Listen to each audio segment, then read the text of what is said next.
Qwirkle Rummy, how to play. The object of the game is to make the most quirkles. A quirkle is a run of 6 cards that are all either the same shape or all the same color without any duplicates. Shuffle the deck and deal 9 cards to each player. Put the remainder of the deck face down to the side as a draw deck. Players look at their own cards but keep them hidden from others. The player with the largest set of cards that are all one shape or color without duplicates goes first, then play proceeds clockwise. If it is a tie, then the older player goes first. If no player has a set of at least 3 cards, then all the cards are reshuffled and dealt again. The first player does not have to play their largest set.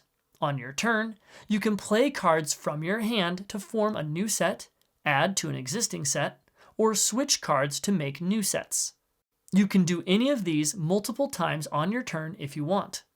A set must contain at least 3 cards that share one attribute, either color or shape. There cannot be duplicates in a set.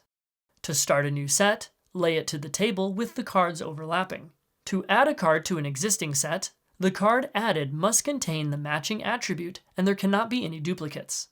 Whenever a quirkle of 6 cards is formed, the player who made the quirkle collects all the cards to overlapping stacks near them for easy point counting later. All completed quirkles and cards in those quirkles must be visible to all players at all times.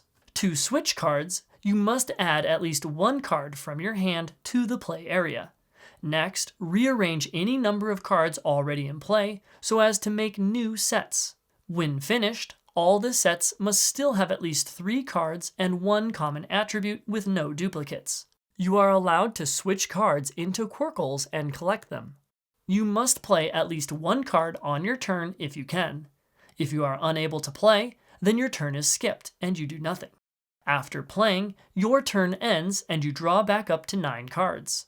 When the last card is drawn, each player gets 1 more turn, with the player who drew the last card getting the final turn. Then the game ends and the player with the most quirkles wins. If it is a tie, then the tied players rejoice in their shared victory. There is a colorblind friendly version of the game you can also play with.